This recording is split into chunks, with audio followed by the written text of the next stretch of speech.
السلام علیکم. میں doctor Nadira Khatoon, associate professor, government arts girls college Kota, B A part first کی اس کلاس میں آپ سبھی کا تہہ دل سے خیر مقدم کرتی ہوں. B A part first paper first میں آپ کے نصاب میں جو کتاب داخل ہے معیار ادب، اس معیار ادب سے چند اسباق ایسے ہیں جن کا خلاصہ بھی آپ کے پیپر میں آ سکتا ہے.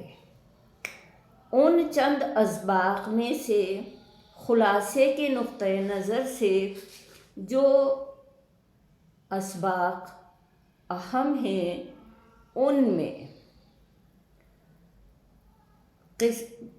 قصہ چہار درویش کا سیر پہلے درویش کی، اس کے بعد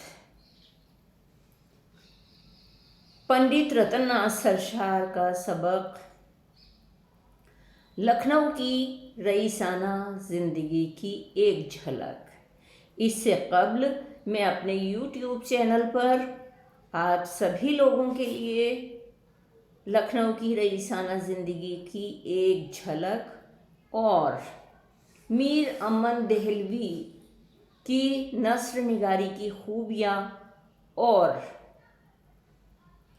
سیر پہلے درویش کا خلاصہ ڈال چکی ہوں.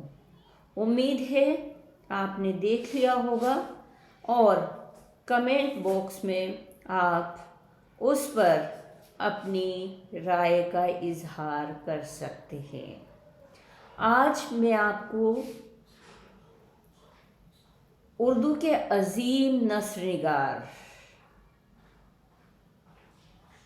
سر سید احمد خان کے سبق اپنی مدد آپ کا خلاصہ تحریر کرنا بتاؤں گی. آپ اس پیٹرن پر جو آپ کے نصاب میں دوسرے اسباق شامل ہیں ان کا خلاصہ بھی کر سکتے ہیں.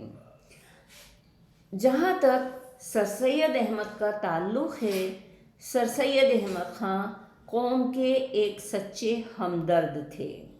جہاں تک ان کی قومی خدمات کا تعلق ہے ان میں بھی وہ کسی سے پیچھے نہیں، لیکن ادبی خدمات میں سر سید احمد خان نے ان کا جو کارنامہ ہے وہ تہذیب الاخلاق.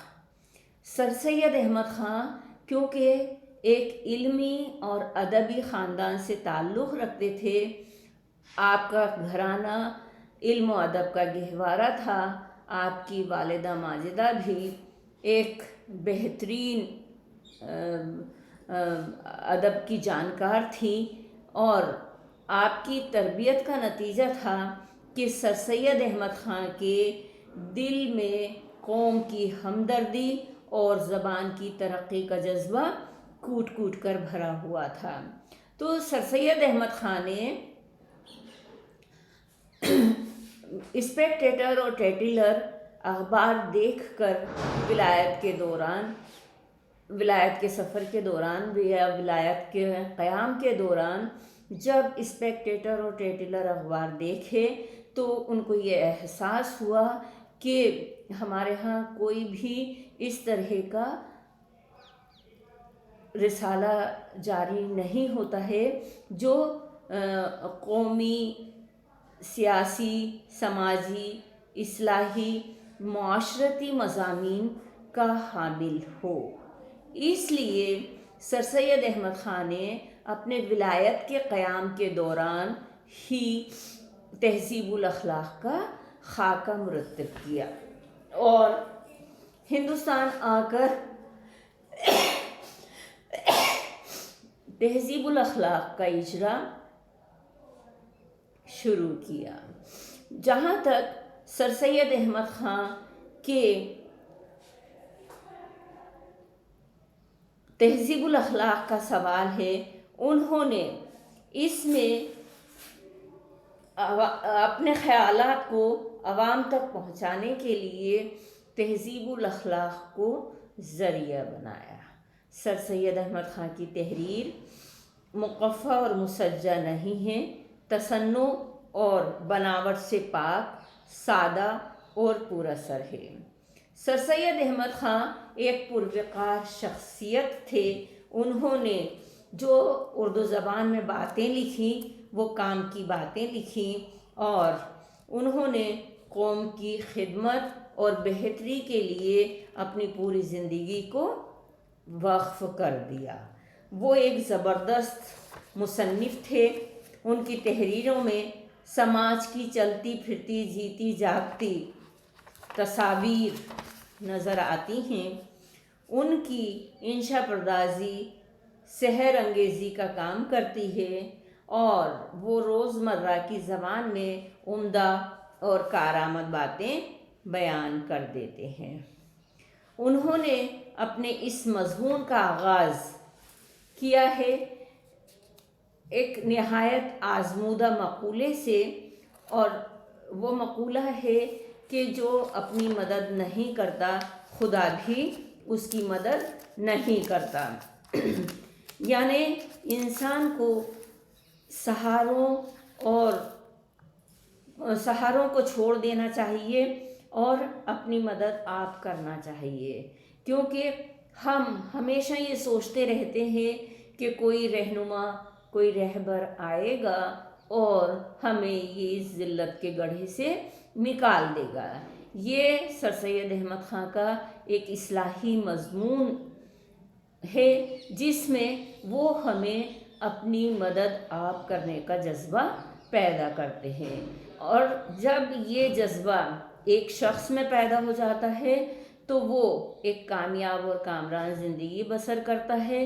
جب یہ ایک گروہ میں جذبہ پیدا ہو جاتا ہے تو اس گروہ کے بھی ترقی کے اسباب بن جاتے ہیں، اور جب یہ ایک پوری قوم میں پیدا ہوتا ہے تو پوری قوم مضبوط و مستحکم ہو جاتی ہے۔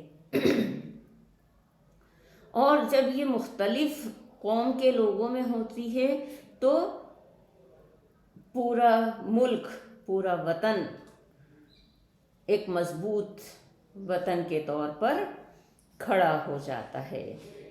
اس میں سر سید احمد خان نے اپنی مدد کرنے کا جذبہ پیدا کرنے کی کوشش کی ہے، اور یہ بتایا ہے کہ اگر ترقی کے میدان میں آگے بڑھنا چاہتے ہو تو لا محالہ اپنی مدد آپ پیدا کرنے کا جذبہ اپنے اندر پیدا کرنا ہوگا۔ اس کے بعد انہوں نے مضمون کے درمیان اس بات کو بھی واضح کرنے کی کوشش کی ہے کہ یورپ اور ایشیا کی قوموں کا کیا حال ہے، یورپ کے لوگوں نے کیوں ترقی کی اور ایشیا کے لوگ کیوں پچھڑ گئے۔ انہوں نے یہ بھی بتانے کی کوشش کی کہ ہم اسلاف کی کارگزاریوں پر خوش ہوتے ہیں اور ان پرانے قصوں کو سن سن کر دل بہلانے کی کوشش کرتے ہیں۔ دراصل ان قصوں سے، ان قصہ پارینہ سے ہم اپنے آج کو نہیں سدھار سکتے ہیں۔ ہمیں اپنے آج کو سدھارنے کے لیے آج کو سدھارنے کے لیے ہمیں محنت کرنی پڑے گی، جانفشانی کرنی پڑے گی، اور تبھی ہم ایک مضبوط قوم اور ایک مضبوط ملک کی طرح سے ابھر پائیں گے، اپنے اندر طاقت اور مضبوطی پیدا کرنے کی کوشش کریں گے۔ اس میں انہوں نے قوم کی